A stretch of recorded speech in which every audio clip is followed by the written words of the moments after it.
ساتھیوں، السلام علیکم۔ مجھے جس موضوع پر لب کشائی کرنے کا موقع ملا ہے اس کا عنوان ہے رحمت العالمین۔ اس مقدس عنوان پر میں اپنی تقریر پیش کرنا چاہتی ہوں، امید ہے کہ آپ لوگ غور سے سنیں گے۔ سہارا دیا جس کے نقش قدم نے، اسی کی محبت اسی کے کرم نے، اسی نے ہے ہم کو جالیے پہ ڈالا، اسی سے ہے اسلام کا بول بالا۔ آپ صلی اللہ علیہ وسلم کی پیدائش قبیلہ قریش کے ایک معزز خاندان میں ہوئی۔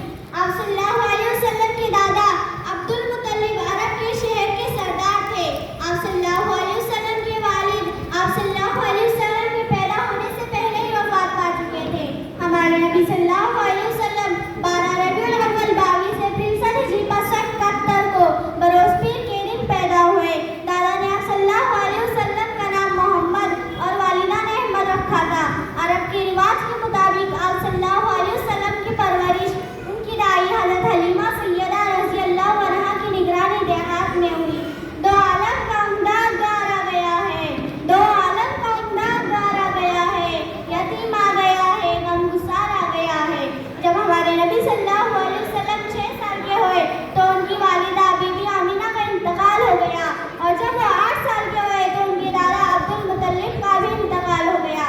اب ہمارے نبی صلی اللہ علیہ وسلم جوان تھے تو ان کے مکے کے ایک مالدار عورت حضرت خدیجہ رضی اللہ عنہا نے آپ صلی اللہ علیہ وسلم کو شادی کا پیغام بھیجا اور آپ صلی اللہ علیہ وسلم نے قبول کر لیا۔ ایک دن جب ہمارے نبی صلی اللہ علیہ وسلم غار حرا میں اللہ تعالیٰ کا دھیان جمائے بیٹھے تھے، اچانک وہاں پر حضرت جبریل علیہ السلام تشریف لائے اور نبوت کا پیغام بھی آئے۔ وہ آیا نور کا پیغام لے آیا، وہ آیا نور کا پیغام لے آیا، ہر دل میں محبت کا چراغ لے آیا۔ پھر ہمارے نبی صلی اللہ علیہ وسلم صفا پہاڑی پر چڑھے اور لوگوں کو فرمایا، دیکھو میں تم کو اللہ کے غضب سے ڈراتا ہوں، میں سچ کہتا ہوں کہ اللہ ایک ہے، اس کا کوئی شریک نہیں، میں اس کا نبی ہوں، تم بھی مان لو، پوجا کرنا چھوڑ دو۔ جب خاندان کے لوگوں نے یہ باتیں سنی تو ناراض ہو گئے، کیونکہ وہ لوگ بہت سی مورتیوں کی پوجا کرتے تھے۔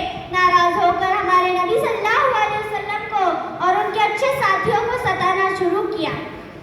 جن کو عشق محمد صلی اللہ علیہ وسلم کا سفر ملتا ہے، جن کو عشق محمد صلی اللہ علیہ وسلم کا سفر ملتا ہے، ان کو ہواؤں میں اڑنے کا ہنر ملتا ہے۔